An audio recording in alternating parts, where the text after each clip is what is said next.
Hello, good day. हम पढ़ रहे थे कल इकोलॉजी का, प्लांट इकोलॉजी का चैप्टर इकोसिस्टम।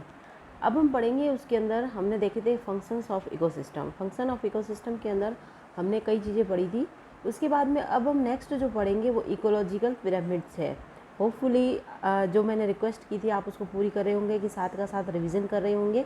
तो इकोलॉजिकल जो पिरामिड्स है वो क्या होते हैं, ये भी एक बहुत ही इम्पॉर्टेंट टॉपिक है। इसके बारे में कई कंपटीशन एग्ज़ाम में पूछा गया है।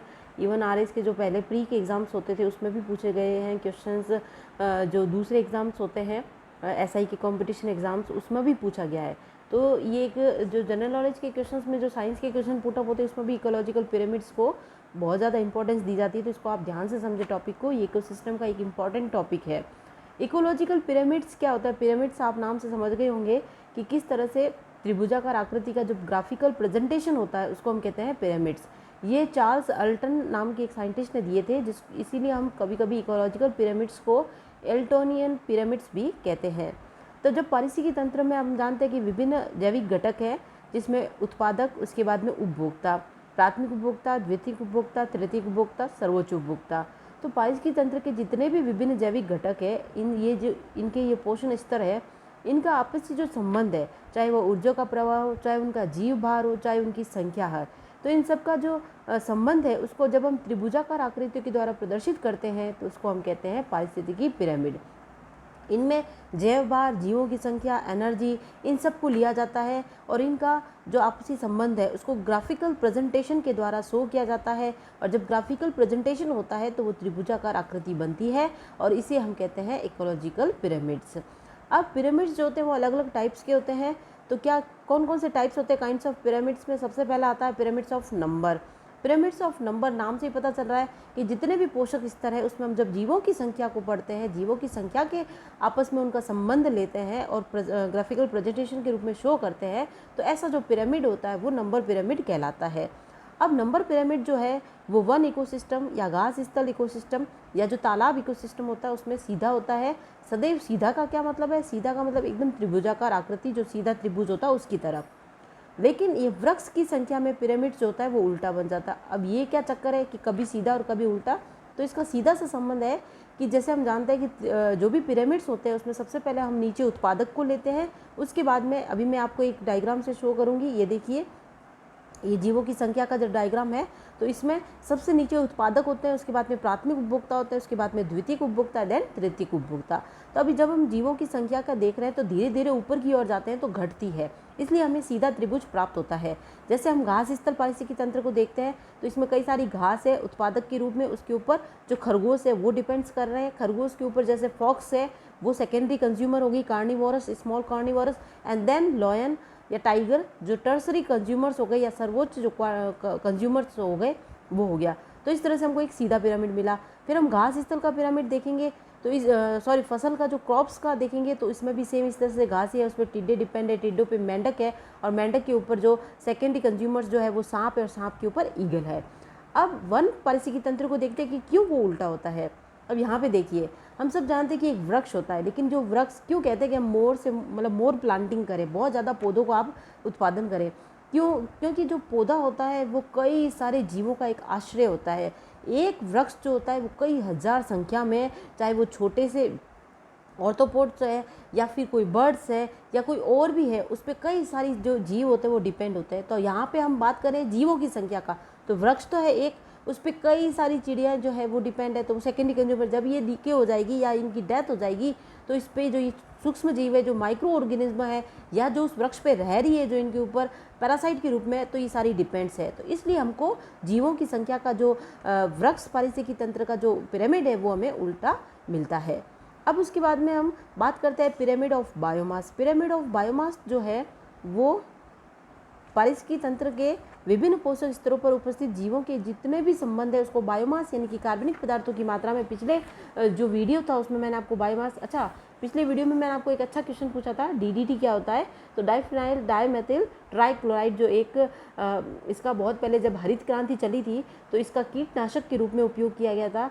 तो लेकिन कीटनाशक का ज़्यादा उपयोग करने से क्या हुआ कि कीटों में इसके प्रति प्रतिरोधात्मक क्षमता पैदा हो गई और इसका फिर ज़्यादा जो भी यूज़ करना जो है वो बेकार हो गया, क्योंकि कीटों पर इसका ज़्यादा असर पड़ता नहीं था। लेकिन ये फिर क्या होता था कि जो बायोमैग्निफिकेशन के द्वारा और ये मानव में इसकी बहुत ज़्यादा मात्रा बढ़ने लगी, जिससे कई सारी हानियाँ होने लगी और मानव में कैंसर और ऐसी बहुत ज़्यादा बीमारियाँ फैलने लगी, इसलिए कीटनाशकों पर प्रतिबंध लगाना पड़ा। लेकिन आज भी कई मात्रा में इसका उपयोग हो रहा है, लेकिन ज़्यादातर जगह पे इस पर प्रतिबंध होता है। इसलिए आजकल ज़्यादा ऑर्गेनिक जो फार्मिंग है या जो कार्बनिक मतलब जिसमें हम जो ये सूक्ष्म जीव होते हैं, जो केंचुआ, इनके द्वारा जो बनी हुई खाद है उनका उपयोग ज़्यादा करते हैं बजाय कि इन कीटनाशकों के। तो ये पेस्टिसाइड्स जो है ये डीडीटी था। अब पिरामिड ऑफ बायोमास, तो पारिस्थितिकी तंत्र के जितने भी पोषण स्तर है उस पर उपस्थित जीवों के पारस्परिक जो संबंध है उसको जब हम बायोमास के रूप में शो करते हैं तो उसको हम कहते हैं कार्बनिक पदार्थों की मात्रा। और कार्बनिक पदार्थों की जो मात्रा है उसके रूप में जब हम शो करते हैं, अब कार्बनिक पदार्थ मात्रा क्या होती है, कल ही मैंने बताया था कि किसी भी पारिस्थितिकी तंत्र में जो इकाई क्षेत्र में एक निश्चित समय में जितने भी जो जीव होते हैं उसके अंदर उपस्थित कार्बनिक पदार्थ की मात्रा को हम कहते हैं जैव भार, और इसको हम ड्राई वेट या फ्रेश वेट के रूप में यूज़ करते हैं। तो जैसे अगर कोई घास स्थल है पारिस्थितिकी तंत्र, उसमें विभिन्न स्तरों पोषण स्तरों पर उपस्थित जो जीव है उनका जीव भार का अगर हम ग्राफिकल प्रेजेंटेशन एक त्रिभुजाकार आकृति के रूप में बनाएंगे तो वो पिरामिड कहलाएगा। ऐसा पिरामिड सीधा होता है। तो घास का जो पिरामिड होता है वो सीधा होता है, वृक्ष का भी पिरामिड सीधा होगा अगर हम बायोमास की बात करें। लेकिन यहाँ पे तालाबीय जो इकोसिस्टम होता है, जो जलीय इकोसिस्टम होता है, उसमें बायोमास पिरामिड हमें उल्टा मिलेगा जैसा हमें वृक्ष में मिला था। क्यों उल्टा मिलेगा?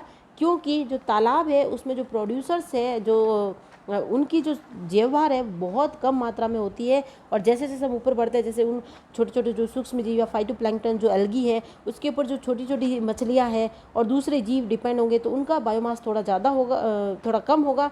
और उसके बाद में जो उसके ऊपर और बड़ी मछलियाँ तो उनका बायोमास ज़्यादा। तो इस तरह से हमको जो ये जो तालाबी इकोसिस्टम होता है उसका बायोमास पिरामिड जो है वो उल्टा प्राप्त होता है। उसके बाद नेक्स्ट आता है pyramids of energy. Very important है, कितनी बार क्वेश्चन पूछा गया। इवन मैंने RS प्री के एग्ज़ाम्स दे रखे हैं 3 बार। 2 बार मेरा मतलब मैं बता देती हूँ कि 2 बार मेरा मेंस में नहीं हुआ था, लेकिन तीसरी बार मेंस में होके कोऑपरेटिव इंस्पेक्टर में हुआ था। But I joined first grade school lecturer job, तो इसलिए मुझे एकदम मतलब काफ़ी एग्जाम देने के साथ एक्सपीरियंस है कि ये एनर्जी पिरामिड्स जो क्वेश्चंस है वो पुटअप होता है।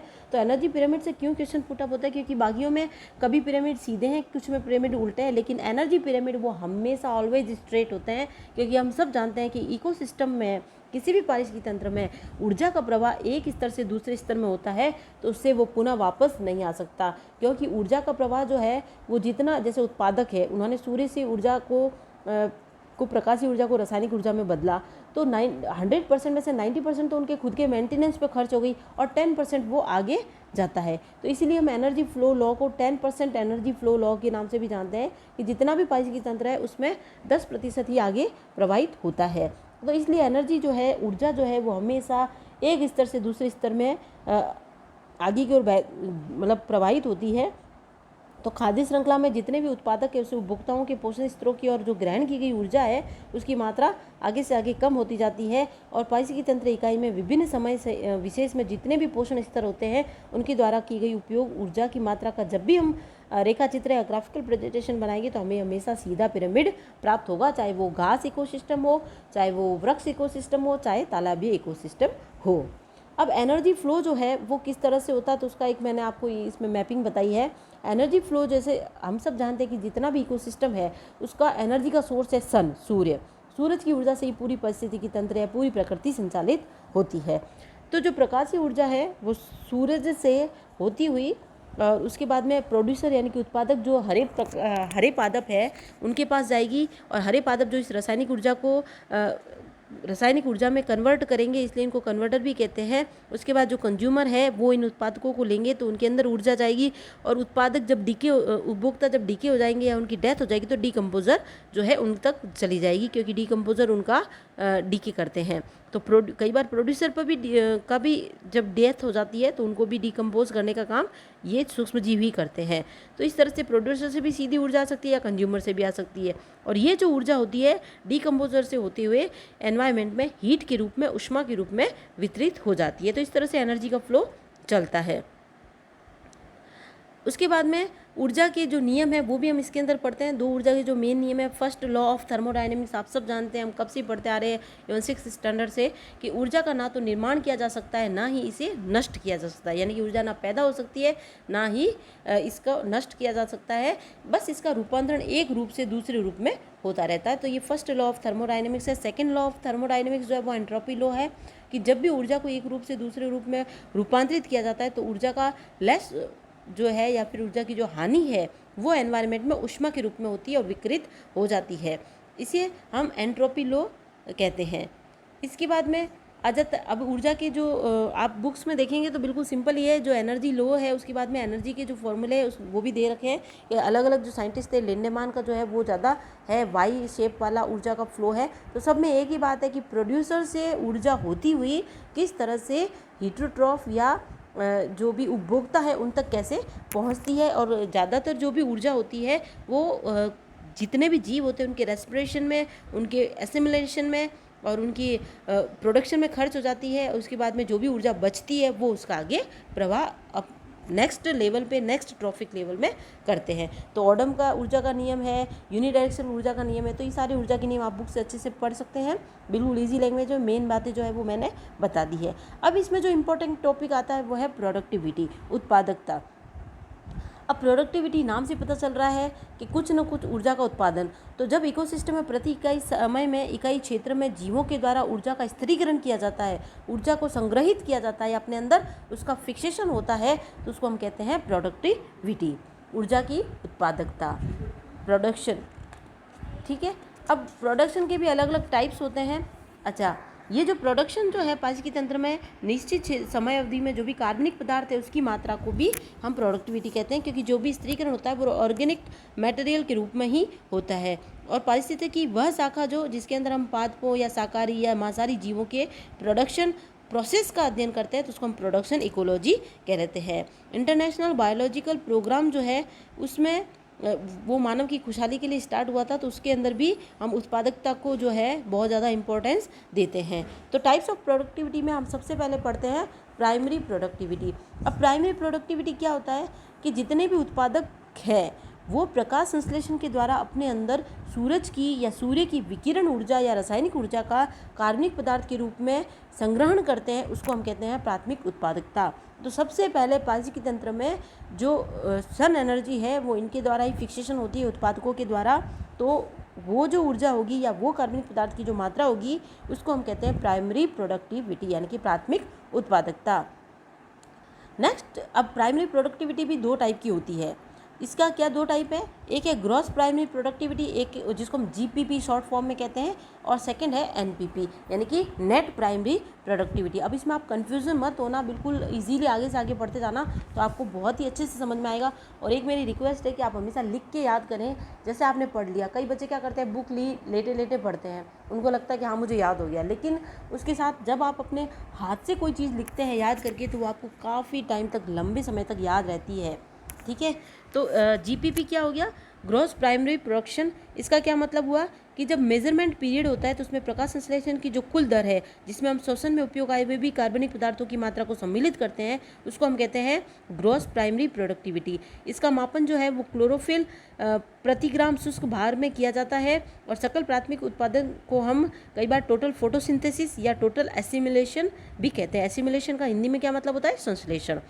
तो ये हो गई जीपीपी यानी कि ग्रॉस प्राइमरी प्रोडक्शन, कुल मापन प्रकाश संश्लेषण प्लस मापन अवधि के दौरान जो भी श्वसन में उपयोग आए हुआ कार्बनिक पदार्थों की मात्रा उसको भी हम इसमें मेजरमेंट करते हैं।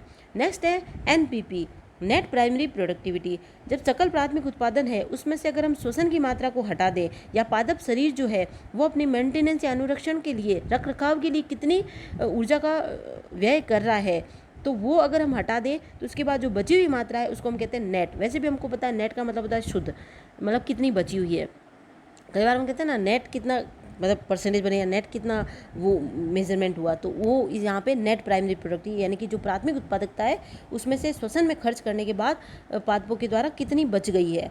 तो मापन अवधि के दौरान श्वसन के उपयोग की गई जो कार्बनिक पदार्थों के उपरांत पादप उत्तकों में जो भी कार्बनिक पदार्थ के संग्रहण की दर है वो नेट प्राइमरी प्रोडक्टिविटी या नेट संश्लेषण या एपरेंट फोटोसिंथेसिस कहलाता है।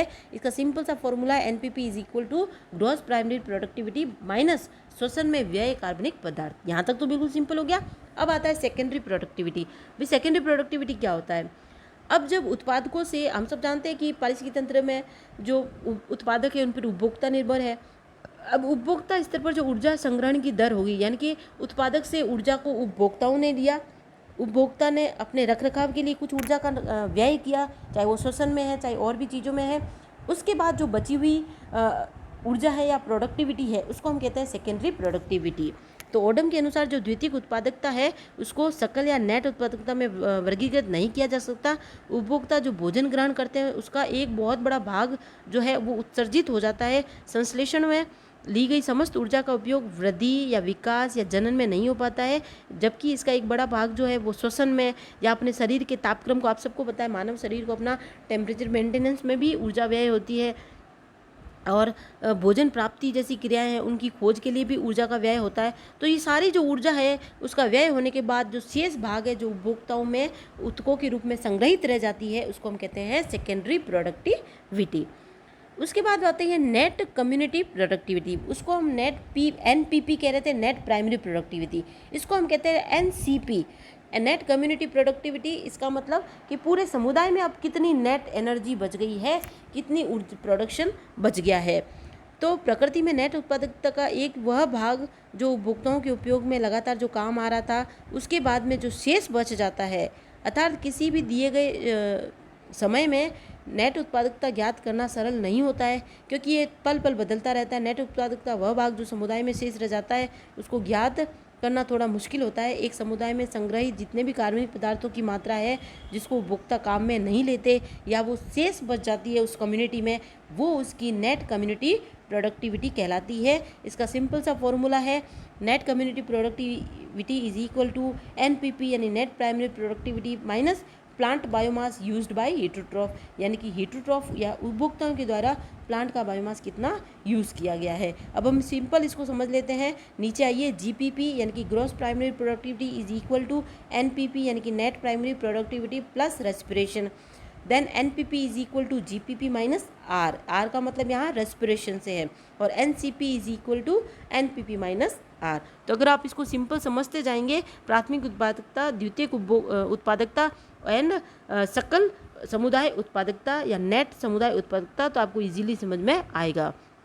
यहाँ पे मैंने बताया वो 10% जो लो बताया था उसको शो करता हुआ कि किस तरह से सूरज की ऊर्जा जो है वो पारिस्थितिक तंत्र में अवशोषित होती है, फिर प्रकाश संश्लेषण में काम आती है, फिर प्राथमिक उपभोक्ता तक पहुँचती है, देन द्वितीयक उपभोक्ता तक।